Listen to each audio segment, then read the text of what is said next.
2, 1, and we are live. What's up, Chris? How you doing? What's going on, Nick? I've seen your podcast before. I know that sometimes your guests bring a beer on, so I brought a spotted cow from Wisconsin. So last time I was up at the Renaissance Fair, we pulled some of these bad boys down and put them in the fridge. So figured now was a special time. I appreciate being on. Thank you. Oh man, I feel honored. For you to use a spotted cow on my podcast, I'm honored. It's I know it's a Chicago favorite, and you can't buy it anywhere but Wisconsin, right? You cannot. You can only get it across state lines. So the most common place people go to is the Cheese Castle, the Marshall Cheese Castle, as you're coming back down from Wisconsin to Illinois. Stop by and grab a beer. It's one of the. It's an ale. It's one of the perfect summer beers, I believe. Yeah. I'd say probably second or first to Oberon, depending on what your preference is. Yeah, it's tasty, man. I feel like it has kind of like that wheat, whatever it is, then with that fruity after finish. Like it's good. It's just fucking good. Okay.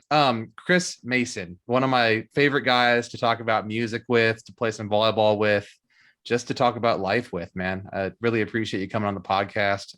I think this is episode 13 now.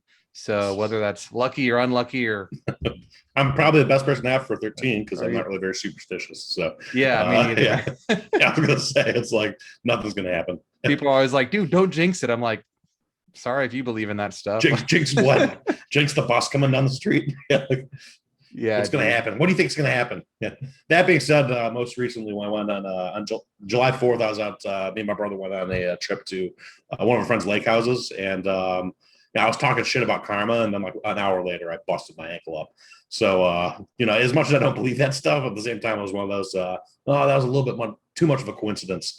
For me to be maybe don't poke the bear a little bit, but you don't have to necessarily believe in that stuff. So that's kind of where I settled on it. Yeah, I think I believe in karma, like this idea of you get out what you put in, and if that specific situation had something to do with it, maybe.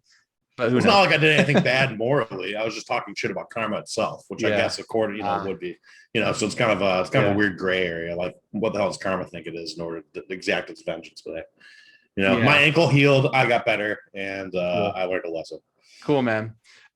So I know I've known you for the last 5 or 6 years here in Chicago, and you're from Naperville, right? Yep. Grew up in Naperville. Yeah, dude. I'd love to talk to you more about your upbringing. I know that even from a young age, you were just super into music, and I've always loved that that new upcoming band or that really like deep cut from the band that everyone knows, but no one knows that song. And like, tell me more about your upbringing, just briefly. We talk about, motivation and focus and development on this podcast, but I think that it's really important just briefly to start with the beginning, right? Yeah, I'll say I grew up in Naperville. We moved there when I was about three and a half. Moved from Wheaton, Illinois. So we got there. I mean, most of my life I grew up there, obviously, kindergarten, elementary school, middle school, high school. And then I moved down to Marquette University, where I eventually met you. Through Will Brady, and then found my way into Chicago. So that's kind of a very loose outline. But growing up, things I remember as it relies to music. Some of my earliest memories are driving around with my dad, listening to his REM. I forgot. I have no idea how to pronounce the word. Eponymus. You know what I'm talking about? That word with EPY, nomius or whatever. So it's it's REM's Eponymus album or something like that. It's got all their hits from like the early 80s. So I just remember like being like, I just have vivid memories of being like 3 and a half, sitting in the back of his car, looking at shit, listening to that album. So, bands, another album that was the Smithereens that had a pretty good impact on me as we're just listening to stuff driving around. So it kind of started there, you know what I mean? As it works with anyone, you just listen to a lot of music, kind of influenced by your parents to a certain extent. And it kind of went on from there. I mean, in middle school, I remember obviously it was the huge .com boom. I don't want to incriminate myself on your podcast, but I was a member of Bearshare and some of those other websites where you could borrow songs online. So we lived through the Napster boom. You know what I mean? I think that certainly had a direct effect on my ability to consume and find music. Because I was certainly on the forefront of that one. And I also had a far more legal technique of going to the library, renting out CDs, and then putting them on the computer at home. And Nice. I would literally just go through. I mean, in middle school, I was so obsessed with it where I'd go through and I'd get like a Sponge album, and then I'd immediately find out who sounded like them, and where what was similar to Sponge. So, and that Yeah. was kind of when the internet was starting to pop up. Where you can actually access that stuff. So, Yeah. um, Yeah. I think part of the reason I know as much as I do about music is because I was lucky to be born at a time where the access to information was easier than it ever was. So I could go through and do the research I needed to in order to Yeah. find out who sounded like what. And it Yeah. started. I think for me, it really started with grunge and Alice in Chains and Nine Inch Nails and Mhm. Tool and that kind of genre. That like '90s, early '90s stuff was very influential as I started looking forward to other stuff and started branching off into I guess whatever else I listened to. And then Yeah. it influenced me to pick up a guitar and play a little bit, something I've been doing on and off for the last about 10, 15 years. So not that I'm any better for it, but it's always fun just to get to pick it up and just rip, you know what I mean? Yeah, Yeah. it's Yeah. whatever kind of calms your nerves at the end of the day. Uh-huh. And then I would say I think the going back to the library thing, I think that was always the most fun one because they would get albums and you would have full albums. And I think that's what kind of influenced my style on being a full album listener a little bit. Obviously and I've kind of gone back to that as well. Love it. We have a tendency to make playlists, you know what I mean? Pick and choose our Mhm. favorite songs. Me too. I've got plenty of those. But you really get a good idea of what someone's message is and what they're trying to say by listening to the full piece of The work. full And thing. so, Yeah. when you're listening to some really good albums and you get that cohesion, you're going from one song to the other, and you can kind of sense the completeness of it all. I think that's really one of the most special feelings Yeah. anyone can get. Yeah. Just me personally. So, Yeah. You bring up a lot of good points, man. I mean, just the year that we were born, 89, 90, 88, we were outside playing and like we were in the analog days in our first 10 years of our lives. And then this thing happened called the internet. And it completely changed our consumption of media, how we interact with media. Like all of a sudden, we weren't just consumers. We could like choose songs by, like you said, going to the library. I know my family had a CD burner, and that was like yeah, the yeah. tits, right? Oh yeah. And I remember I would just burn CDs and like I'd make my friends mix CDs from songs that I would, illegally download off Kazaa or LimeWire or Bearshare. And of course, I think I ruined two family computers Yeah, yeah, from, yeah. like lincolnpark.exe. And it's like Oh yeah, yeah. EXE. oh, It's an um, extra good song. That's what it stands yeah, for. 300 megabytes for a one MP3. That must not be it. Anyway, Yeah, man. dad screaming. Yeah, what the hell? I totally get what you're saying though. Like once you become an active consumer where you get to choose and pick what you want to listen to rather than just like hoping your song comes on the radio, for us, like I felt like we were in the driver's seat for the first time in any generation. My parents had no idea what was happening. My little brother had no idea, but we uniquely knew, you know what I mean? And that made being a music consumer so much better. And then the second thing I wanted to say was the grunge era. Like I was just past the heart of Nirvana and Alice in Chains, the 1994. I was kind of small for that still, but I remember the first time I heard Smells Like Teen Spirit or Rape Me or even Man in the Box, right, from Alice in Chains. Like that riff is so classic, and we got to benefit from that because then we saw after that post grunge, even you could say Blink 182 and like all these awesome punk bands that like had this angst, this like Gen X, Gen Y angst.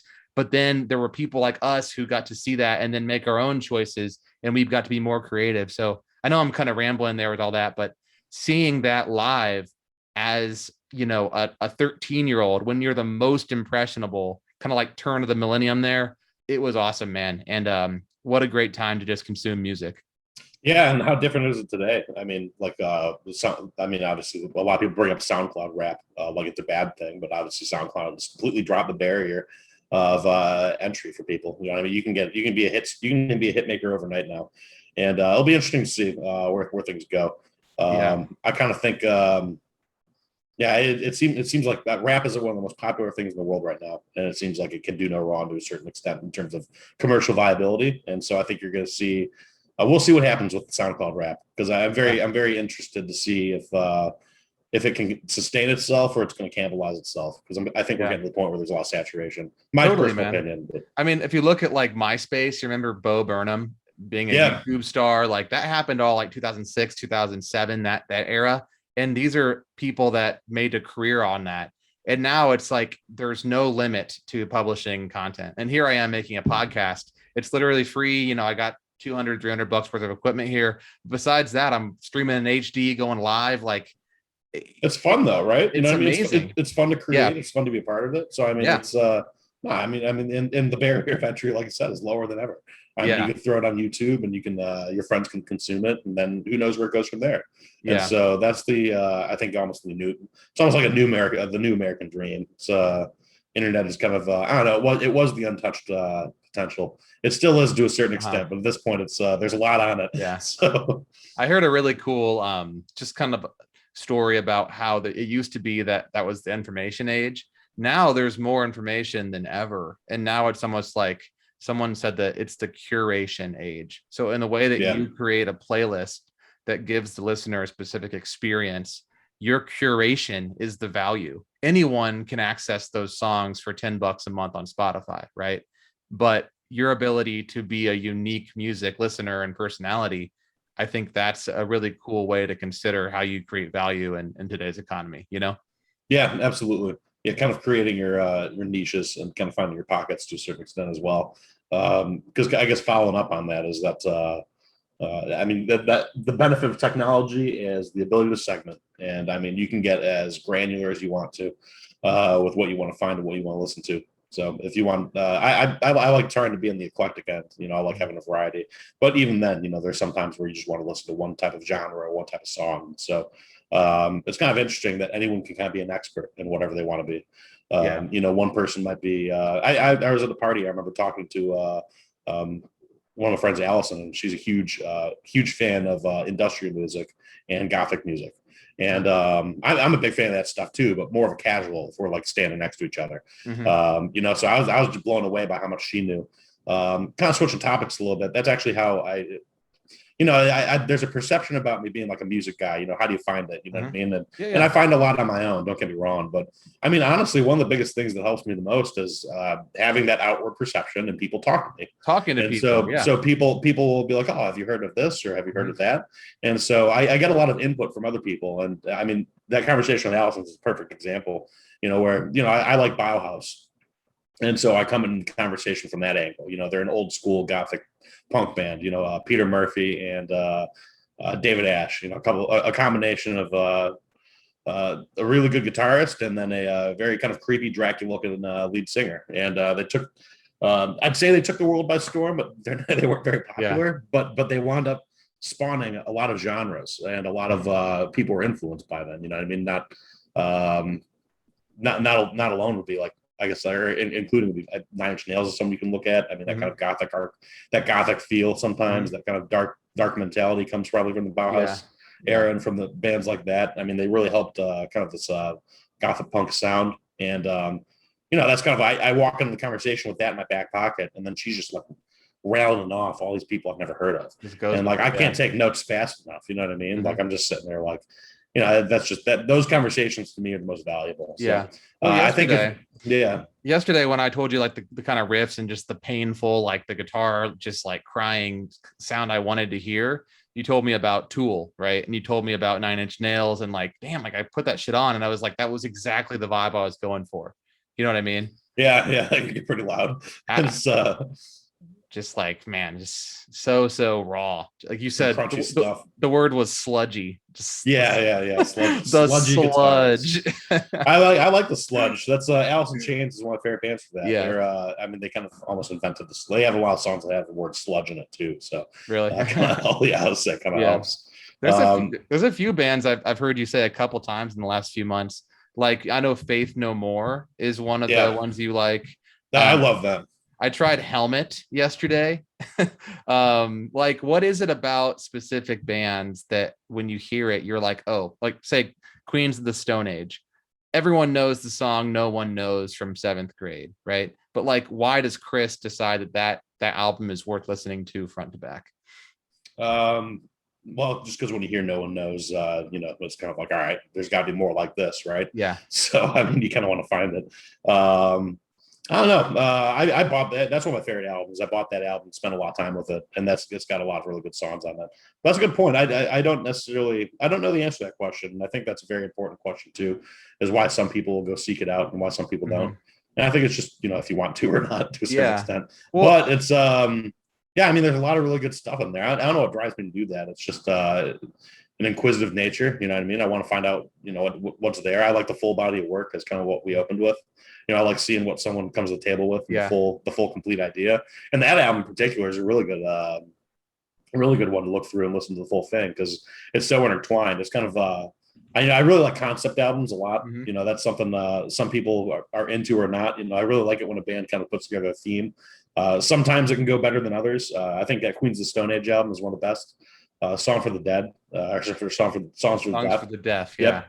I was looking it up just there. There's something to be said for it being subjective. Like, of course, Chris and Nick might look at things differently than some other kid or some other woman in her 40s. But like, I think a good example is like Dave Matthews Band. Some people think that that's the best band in music history, and some people think that it's like shitty music. Or, it's hard to say. Dave Matthews Band for a while. I know Bassnectar's kind of fallen out of public popularity after his, we'll say spat with the law. Obviously, and if you're not familiar and you're watching this podcast, trigger warning on Googling Bassnectar and what he's up to. But the only reason I bring that up is Dave Matthews Band, Bassnectar. I mean, there's like Mumford and Sons to a certain extent. There are some bands that have these pockets of very fervent fandom. I respect it. Being honest, it does annoy me a little bit because it's it's like they can do no wrong almost. I don't think that you should take that approach with anybody. Because your heroes might be flawed to a certain extent. But I mean, they have like traveling fans, like even like Grateful Dead, like they're kind of like I mean, that stuff is interesting to me too, is those fervent fandoms. I mean, those people are, how do you get there? Like Queens of the Stone Age, I like them a lot. And there's a lot of people who like them a lot, but there's not like a traveling bit. Maybe I'm wrong. Maybe I haven't met them. There's not like a traveling group of Queens of Stone Age people who are like, all right, let's go on tour with the band. You know what I mean? I'm sure there's some people who go to a lot more concerts than others, but I mean, when you're talking Dave, or when you're talking like, Bassnectar to a certain extent, when you're talking, when you're talking Mumford, you know what I mean? People are like following that band sometimes. Grateful Dead, like you have the Deadheads running around, so. It can be really interesting when you get into some of the cultures. Dave is one of the coolest ones. I've always wanted to go to a Dave concert just to experience it. Yeah, I've been there, and I mean, the biggest thing is camping outside of it. Like you see people that are, I mean, let's be honest, it's pretty drug fueled, and I'm not judging. It's just like that's totally an element of Dave and Fish and a lot of EDM stuff now. If you're following, some of these bands, it's like, if you're high on Molly, like that's going to be more fun than. And actually I did have a kind of a realization about that one day too. It's like, do you like the drugs or do you like the music? And and that's I feel like that's how you get into a state where I know there's a lot of people like pop music, so I guess it's whatever you like. But that poppy EDM stuff, that's kind of when people are like, oh, this is the best. I'm kind of like, is it the drug? Seriously, the show? Yeah. You know what I mean? It's like, let's take a step back. Well, going back a few topics to like talking people about just having an external viewpoint on music. You were the one that introduced me to Fisher, I'm Losing It. And the first time I heard that oh my God, like there's a reason that song is so good. And it's been 3 or 4 summers and DJs will still throw that in and people lose their fucking minds. That song got big, last year? It got really big? I think it was like 2 years ago. And then last year, it hit. I mean, that comes from, none other than, Noel Sterl's Deuces. I mean, she's a huge Dirty Bird fan, huge fan of Fisher. I don't know if Fisher's Dirty Bird, but he might as well be. If he isn't. So I mean, he certainly fits. He certainly fits in that genre. And for anyone who's listening who's unfamiliar, Dirty Bird is a very famous label at this point, started by Claude Von Stroke, who does Dirty House. Yeah, for sure, man. Fantastic stuff. So. Yeah. I want to talk to you more about work and just you talked earlier about, segmenting, but before I do that, I wanted to touch on live music for a second. Like if you think about the drug concept we just talked about, and again, like it's easy for us to sound like we're just jaded and old now, right? But like Lollapalooza, I'm decently sure that that is the entire Naperville high school, like going there to party and do drugs, and the music is secondary. Um, Tell me I'm wrong. Yeah. I don't know, it's I've learned not to generalize to a certain extent, groups of people. It's easy to say that. Not all of them are on drugs, not all of them are drunk. Yeah. You know what I mean? Mhm. That being said, it's harder and harder to make that argument against. This is certainly the youngest Lollapalooza I've ever attended, hands down. And I went on one day. I went Sunday, which is theoretically one of the old people should show up because you got Modest Mouse, Band of Horses, and Foo Fighters. What's encouraging is that there's a lot of young people who like that stuff too. You know what I mean? So It's nice seeing all the children running around, and going to where they want to go. Going to Limp Bizkit. I went to the Limp Bizkit after show. They played the Metro, very small show. In retrospect, very blessed to be a part of that one because they just canceled their tour, and so very happy to be a part of that one. I was standing right behind this kid who was like 18. It was his first show.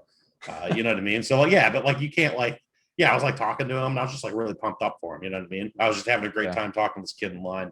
He was basically drove in from Detroit with his friend from college. First show he's ever going to see is going to be at the Metro with Limp Bizkit. You know what I mean? It only goes downhill from there.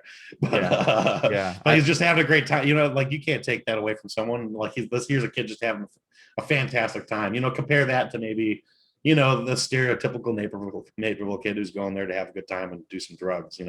One of them is a little bit more grating on the nerves for me, but we were all young at one point and, did the same thing. I will say though, when I was younger and going to Lollapalooza, when I was the kid in Naperville growing up, I don't know, they had Rage Against the Machine, they had Radiohead, and they had Nine Inch Nails back to back to back. So as we're talking about too, with what I grew up with in grunge, I mean, it's exactly what I want to see. Yeah. And those lineups too, as people look back, they used to have Soundgarden playing, you know what I mean? Foo Fighters are great this year, but are the only rock act they had. So, I mean, Lollapalooza Lollapalooza always been to me one of the bellwethers of the music industry. You can look to Lala to see what's important and what's popular. Sure. I think last year, J Balvin, or 2 years ago when J Balvin was a headliner, a lot of people were like, what the hell? And he was one of the most attended headliners, I think, in the festival's history. I don't think a lot of people expected a Latin fusion pop artist to be, with reggaeton backbones, to be leading the charge. But it's popular. It's popular, and he's the superstar. That's what. And when Bruno Mars was headlining, you know what I mean? I went to that concert, and I thought that was fantastic. Yeah. So I mean, to a certain extent, there's a changing times, and we got to get in line with it. At the same time, though, a lot of people are buying tickets to Ride Fest. And if you're not going to book the Rock, then someone else will. So. Yeah, you bring up a lot of good points again, man. I mean, Lollapalooza, I do think is a good litmus test for kind of what's up and coming. I mean, I went to Post Malone 2 years ago, and he was that 5 o'clock slot, and then he was this year, and fucking wild. But yeah, that 2008, and everyone wants to say that their music and their era was better, but you tell me a time that you can see Kanye West, Rage Against the Machine, Nine Inch Nails in one weekend. I mean, those are epic acts. And just again, Soundgarden, we're talking about super rare shows to see. I mean, even if you're a fan of what's going on now, you know what I mean? All due respect to the EDM acts, but is Millennium really, is that, to me, that just doesn't have the same value as a Kanye West. Even I love Young Thug, you know what I mean? And now he was put in a very not dangerous. He was put in a very difficult spot having to headline after, DaBaby's out there saying some shit that he shouldn't. And, but even DaBaby before that, I don't know, you tell me, would you rather Kanye West is a grad? They're like Kendrick, you know what I mean? There are iconic names out there that you can snag. And I understand that you want to cater to, who's hot at the moment. DaBaby is clearly, one of the hottest rappers around currently in popular radio play. But I don't know, to put a rookie at a 10 o'clock slot, a headlining slot when and part of it's, we don't know what's going on with coronavirus and all that stuff and who wants to play and who doesn't want to play. But there's some really cool acts that you can go get. You know what I mean? Yeah. And that was my disappointment this year. And as Lala kind of transitions, and that might Yeah. just be an old man shaking his fist at the sky. No, I But know. I know it. at And the going same back time, to though, like, I mean, you tell me, like, is the value there? Like, Kanye is a big get, even if you're this generation. You know what I mean? Like the baby's not like he's going to be everywhere, right? yeah, I totally see what you're saying there. I mean, and I agree with you. I mean, I think you and I are kind of almost speaking up in a bubble at this point because we, like we see things the same way. I think the baby is so popular now, and he's like, what is it like? Most top 10 songs, like it's going to be him, it's going to be Jack Harlow. Like we're talking about the rap charts, right? Drake, but Kanye West is a generational talent. Like I mean, the Well, joke is that, Drake's yeah, a perfect example too of yep, someone that you can book the headline who'd be kind of surprising but a good call. yeah, and He actually has. who knows about the COVID thing? I know what you're saying, but I mean, again, I think one thing we can conclude with here is that like it is all subjective. Like, who am I to say that someone that just loves Fish or Grateful Dead or Jack Harlow shouldn't be allowed to follow those acts around and just like have a fucking awesome time, Well, I think that for me the biggest disappointment is when Wildpalooza is trying to call itself not call itself, but I don't know. They're on the cutting edge of some things, but I find their booking to be a little bit lazy when they're looking on the rock stuff, and that's fine if that's the direction they go, that's fine.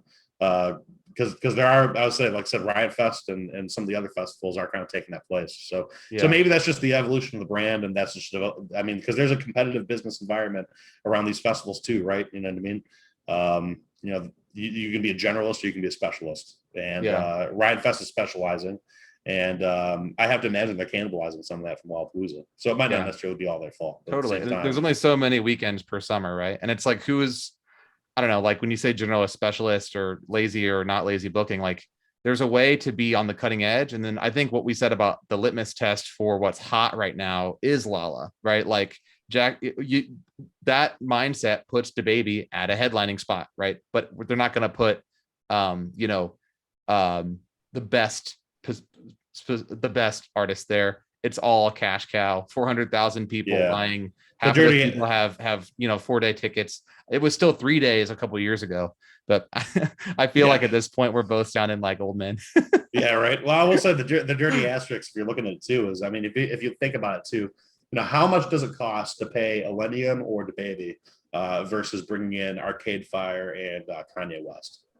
Who do you think would be more money, and how much more money do you think it would be? You know what I mean? And I think the answer to that question might tell you why certain things got booked the way they did this year. Even though I shake my fist at the sky like an old man, it is, if you look at the end of the day, it is a lot cheaper to produce an EDM show.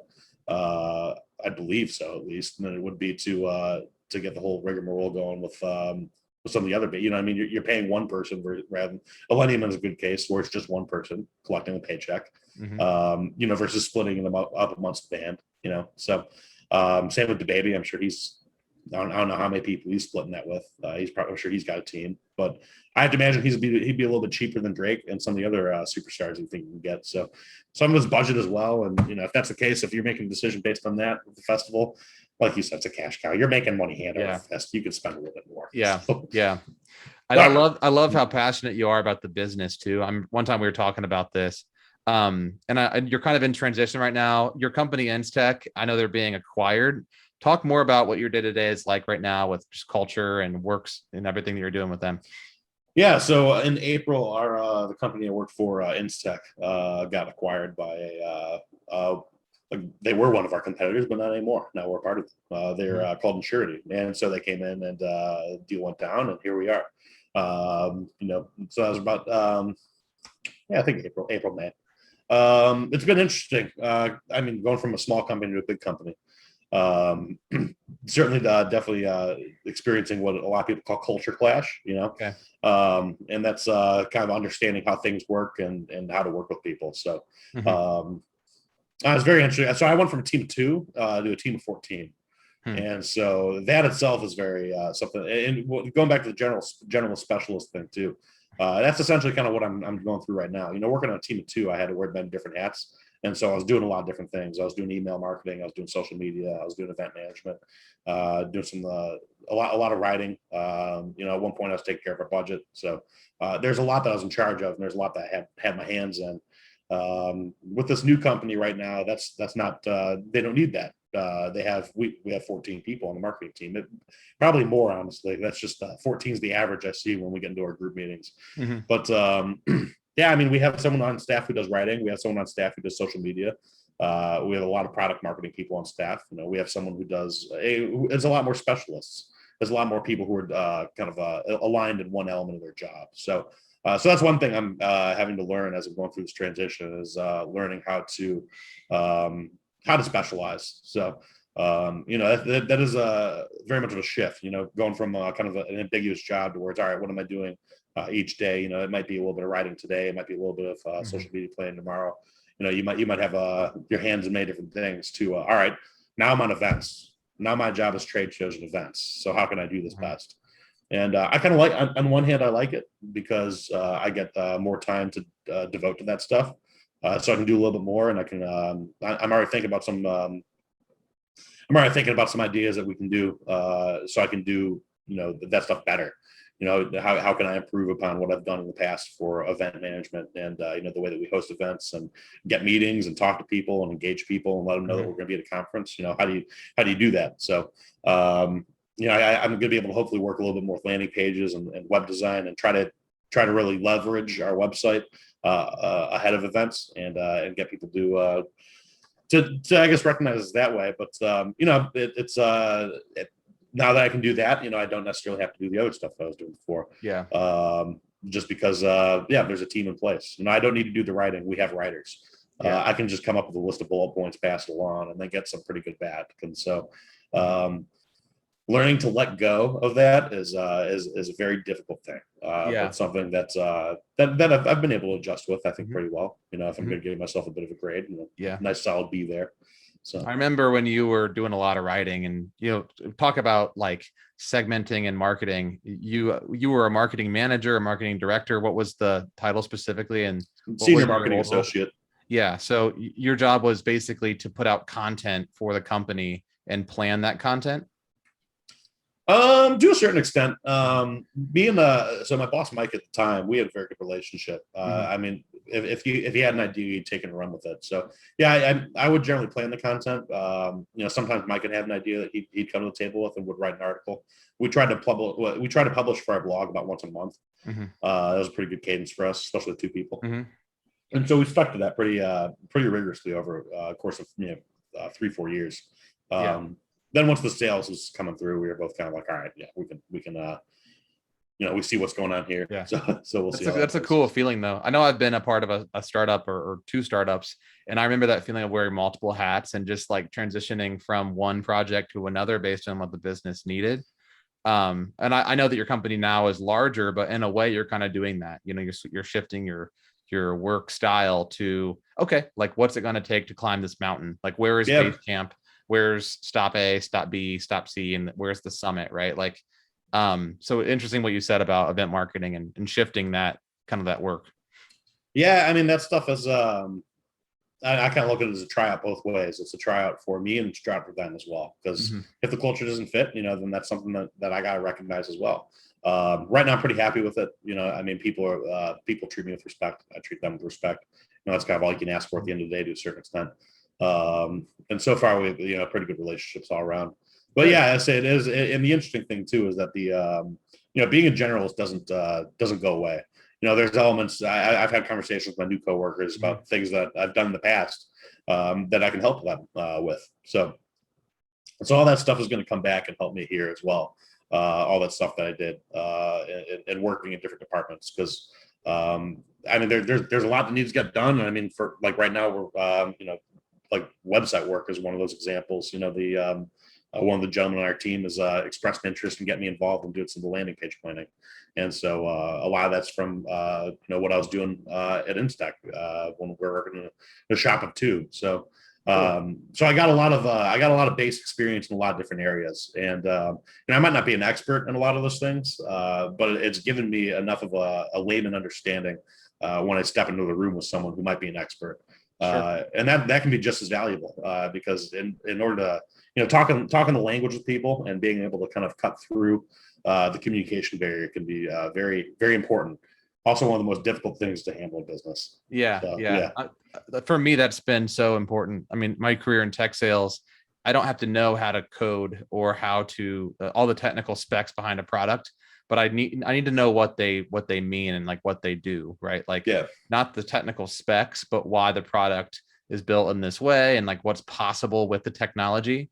And so what you're saying about being a generalist is totally valid, right? Like in a way, people that are too specialized to get on a call with a customer and they kind of go in circles where the customer doesn't need that level of detail. So being able to speak generally is super valuable. I mean, secondly, I read a lot about autonomy and just robots, right?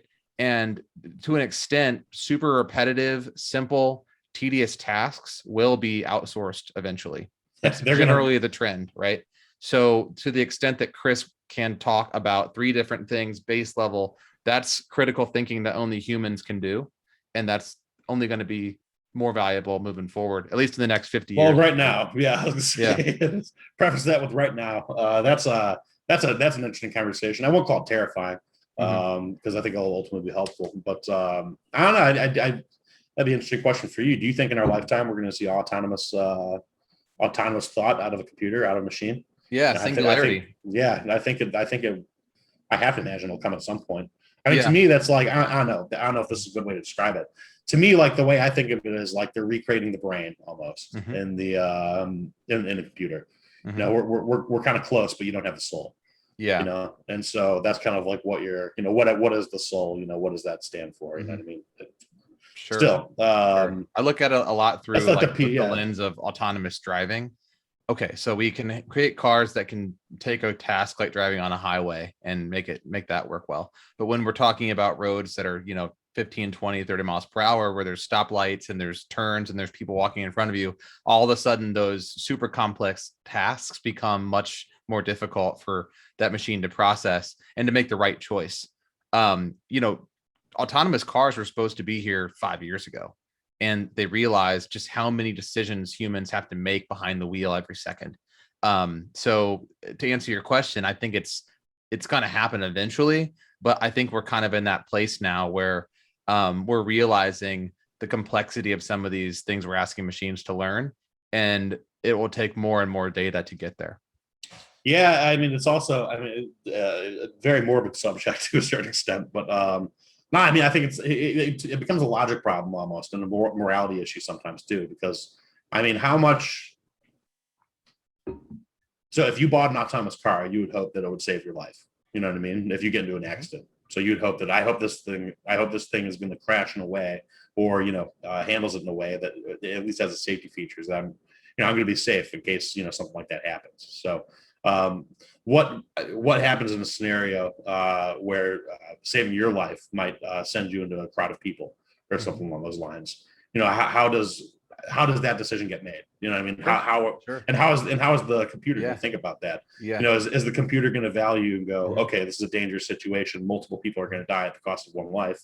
Or is the computer going to overwrite? You know what I mean? At what, to me, that's a very interesting question, albeit a very uncomfortable one to a certain extent. But Yeah. seriously, how does it, is it going to value, you're the driver, you're the owner of the Mhm. car, you kind of hope that it helps you. But if you're in a situation where it's going to be a detriment to, I guess, the greater good to a certain extent, you know what I mean, like the cost of 30 lives to one, it's kind of it Yeah. sucks that you're the one, Yeah, that's but a great example, man. I do 30 mean, people need to perish because the car decided that that was the best way to, if we're going to maximize the safety of the person in this car, then this is the path that needs to go. yeah, Hell be it if it's through other people. yeah. And so, I Even though mean, yeah, autonomous is 5 or 10 years delayed now, those are the decisions being made right now because someone has to code that. Do you sacrifice the good of one life, even though it's the driver, or do you take into account that maybe I don't, it's so morbid. Like only 5 of It those 30 is, will die. Therefore, but say the it's a driver. problem. Yeah. Yeah. I mean, and that's the thing about these 2-ton vehicles that we drive is that they're fatal, right? I was Um, gonna say that's yeah. yeah. I mean, that's the thing I discovered when I got my scooter too. I love scooting around, but as soon as I Mhm. got into an accident, you know what I mean. It's there's not a lot of protection on those things. You know what I mean. Same, at least in biking, I feel like you're not that safe when you bike, but like I feel like you're at least protected a little bit more Mhm. than You're not like flying off the bike. You might crash the bike and get into something different. Thank God I've never been involved in one of those, but whenever I've fallen over or had like little minor hiccups with the bike when I have fallen over, it's you might skin your leg or you might hurt yourself Mhm. there. Like scooter, I flew off the thing. Like, you know what I mean? Yikes. Like you just stop and you're gone. And Mhm. so, I mean, car's not the most safe thing either. You're in a metal room traveling around. But at least it's got a structure around it. You know what I mean? Yeah. At least it might keep you around. So we'll see. Yeah. Yeah. Hopefully we don't have to cross into car crashes one day. Hopefully we just are all car crashless. But it's accidents happen, man. Yeah. I always say, I think autonomous cars, when they all are autonomous, that's going to be safe. But when it's Mm. half autonomous, half humans, I'm more unpredictable than any machine knows that I can be, right? Yeah. And I think I can understand what the machine might do, but it might overcorrect based on what it thinks I will do. And Yeah. it's going to be messy, I believe, for the next 50 to 100 years. Well, Um, and yeah. yeah, and I mean, think about how gigantic the airline industry is and how many pilots there are. Mhm. Not taking anything away from pilots and what they do, but like, theoretically, isn't that something that'd be pretty easy to automate? Theoretically, yes. I I I mean, I haven't thought about that. I Huh. guess you got to walk. I guess you got to worry about different air pockets.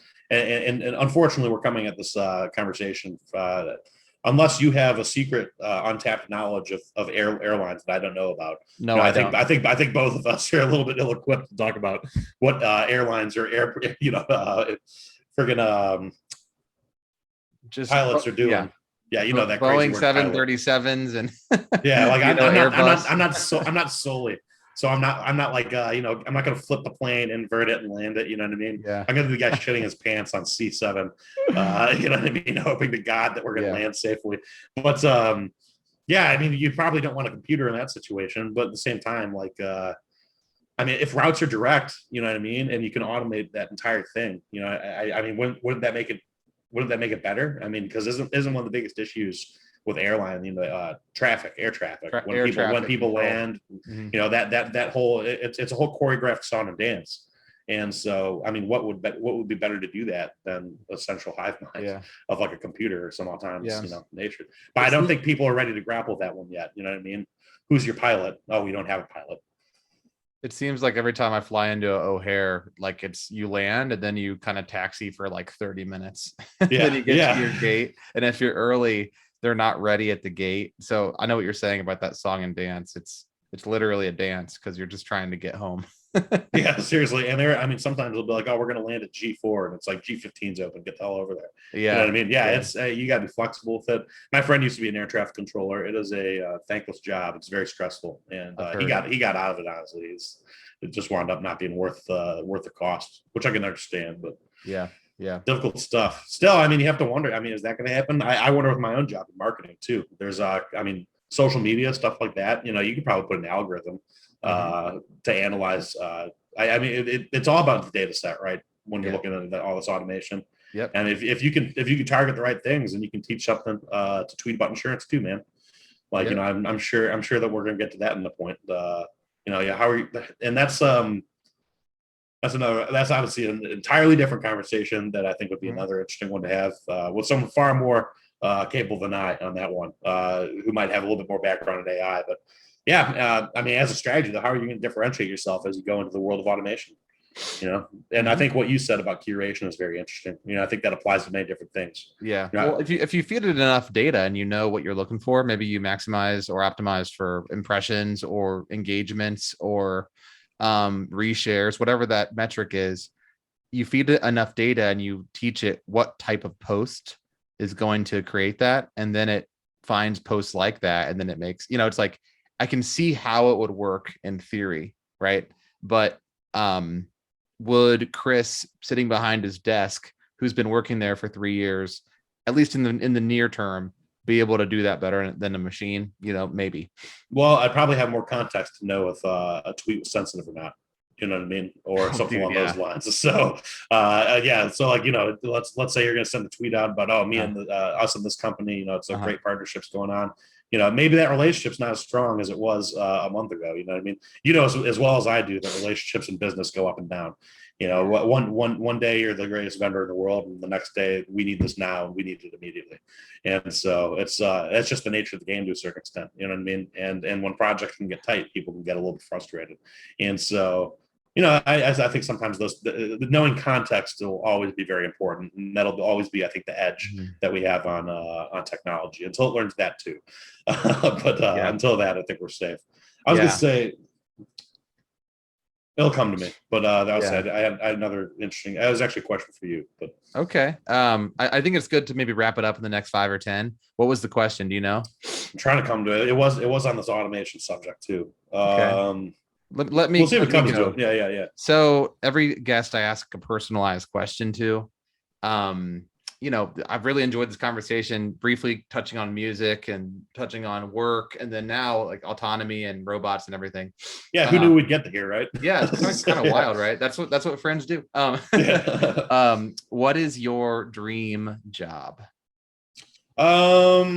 My dream job would be, I'd say it'd be booking or something like that for Lollapalooza. I'd honestly just creating my own festival would be my dream job. Yeah. Screw any position with any of it. The guy Riot Mike is kind of what my dream job would be.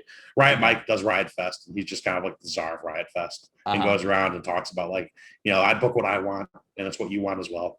You know what I mean? So that would be my dream job. Awesome. Just being someone who does that, and I'd love to one day hopefully be involved in doing it. I was trying to think of that might be the best way that you can have an impact, is trying to found something like that. And so I think that would be something I'd be interested in the future. I don't think I'm well equipped to do it right now. I think I could, but where I'm at in my career, my stage of life, is something that's it might be a little bit difficult. Yeah. Hopefully, if I can be a rich old man one day, that'd be cool. Then hopefully I can donate or contribute on a monetary level to something like that. You know what I mean? Whether it's a local festival or something along those lines. So, well, I love like the idea. There's a long life. Steps. That the mountain metaphor, base camp, stop 1, step 2, step 3, summit. Like you almost have to say, I'm going to go for this or I'm not, right? And then if you say I'm going to go for it, it really literally is like every day, what is it going to take to get to base camp? And then step 1, step 2. So it's like, I think it's interesting to imagine, what did the person that organized this year's Lollapalooza and book at least some of the sets, right? How did they get there? And like, if you can ask that question and figure that out, that person puts their pants on one leg at a time, just like you. That person has doubts and fears, and before the show went on, they were like, oh fuck, COVID's coming and my life's work is ruined. So there's nothing that you can't do, but you do have to decide if you want it. I just asked the question because it's interesting. Like you have so many interests, right? Maybe not Lollapalooza. Maybe you start with Riot Fest or something smaller, right? And like consider that. Well, and the other thing too is, I think another question to ask yourself is, be careful what you wish for to a certain extent. Yeah. I mean, so if you become that person, then you can't necessarily enjoy the festival. And so, you know what I mean? Like if you're that person, I doubt that you're as free as I would be as an attendee who can just show up and go wherever he wants. You know what I mean? Yeah. So I'm, you kind of, you get to plan it. You might get to call the shots, but then obviously you got to work it now. And, that's something that's very interesting too. Something that I love so much would be, work on what you love, and you'll never work a day in your life, is what they say. But at the same time, like, that's my hobby, so I like doing it. Yeah. If I didn't get to go to the concerts, I'd be a little bit bummed about that. And so it's one of those where it's like, maybe the person working that job can't do the core of what they're after in the first place, which is going to see the shows. So that's what I was thinking about too. Is sometimes it's I'm a really good consumer of it. I can curate it as well. Yeah. And it's just because I love it. You know what I mean? There's no answer outside. Why do you go to so many concerts? Like, it's because it's fun. It's because it's fun and I enjoy it. And so that's the piece that I never want to disappear. So I think there is something to be said about, kind of picking your niche. You know what I mean? Yeah. I doubt that you have I want to say this carefully. So like, at home, you weren't like, I'm the biggest Microsoft fan in the world, I'm going to go work for Microsoft. You know what I mean? Mm-hmm. But I do love technology. Yes, so you do love technology. It's like, of the companies out there that are doing awesome stuff with technology, there's startups and there's medium-sized companies and there's big companies. It's a pretty great place for me to be, right? Like, they're on the cutting edge of a lot of stuff. I have a background in software sales, so I'm in a role where I get to sell software. I guess I phrased it the wrong way, but I guess what I was getting at is, you know what I mean? If you work, sometimes you work too closely to what your interests are, your hobbies are, it can sometimes make the hobby a job and kind of take away some of the fun of it. And so sometimes it's good to recognize kind of where it's like, all right, I enjoy this in its pocket. And I know exactly what you're saying. Yeah. Like, if there is a way for me to burn out on tech, I wouldn't want to read about it after I finish work. Right. Like, that makes it more just like standard in my life, and it doesn't have that appeal factor. But dude, gonna kind of close it up here. Really appreciate. Can I ask you a question before we leave? I'm gonna think of let's a random one. Let's see. What's your favorite part of these podcasts? So I love the topic. Work motivations, work styles, personal development. Like, what is it about Chris Mason that makes him interested in marketing? And then what is it that makes him interested in music? Like, and then a few times ago, I had someone named Justin Sweeko on. He's an artist. Like, how does he think about painting? And then, is there a way to combine or consider your focus styles? Is there a truth to be had there? Right. Previously, there was someone named Brant I had on who owns an ice cream shop, and like, he also owns a party rental. So he's an entrepreneur. It's like, what does he do that's different than me? So it's not about making money. It's not about gaining viewers. It's not about, I enjoy talking to my friends or my people in my life, but like, as it relates to how we spend our time, what is the truth behind everyone's experience with that? Right. And how do we all spend our time better? I think that's what I like the most, is like sussing out that specific truth. And I've only been on 13 episodes. I could do 100 more and I still wouldn't get it, but I'd be that much closer. You'd probably have 100 different styles too. Yeah. Work style. Like, some people wake up in the morning and are motivated. Some people, it takes a cup of coffee. Some people, it takes music. Some people don't give a fuck about work and they just try to live their life and have fun. Like, I get that too. But everyone has their own style for sure. Well, to piggyback off that, I'll leave you with one more thought before we finish up. I am happy that I am not a coffee addict, because I can go to that well when I need it. You know what I mean? And that's what I'll say to anyone who listens to this, who drinks coffee every day, is that I might suggest that you don't drink coffee every day, because you're training yourself to need the coffee. Try something different. Exactly. Try something different. That being said, what it turns into is then the coffee becomes like a little pick-me-up. It's like a little superpower. And so on days when you really need it and you get the coffee, then all of a sudden it's like, all right, you're good to go. So for me, that day is generally Tuesday, which will be tomorrow, when I have early meetings and have to be up a little bit earlier than I generally am. So random thought, but might your listeners give up one addiction, being coffee. Yeah. I love it, dude. One of my favorite podcast guys, coffee drinker, you named Andrew Huberman. He talks all about science and science related tools and like your psychology. And he talked with Lex Fridman about coffee, and just like, when you make coffee a treat as opposed to a standard, it becomes this like superpower. The same word that you use, where it's like, oh my gosh, like you become a machine. Remember that it's a stimulant for a few hours. Always remember that it's a stimulant, because I'll say, obviously, taking doing a lot of anything is a bad thing. You know what I mean? And so if you use it in that regard, I think it can be helpful. So yeah, what a weird place to end this, but I appreciate it. No, dude, I love it, dude. Because work styles, like, let's be honest, how do you focus? I'm not going to do shit until I have my cup of coffee. Thank God I don't need it. I was going to say, like, okay. I don't know. But then again, you know what? We can have an entire new podcast. We can have entirely another 45 minutes on why someone needs coffee and why you might not. So dude. I'll leave that for your next guest, though. You guys can conquer that question.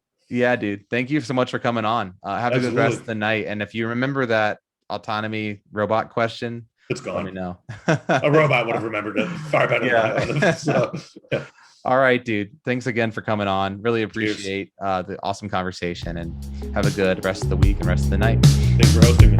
All right. See you later, buddy. Bye.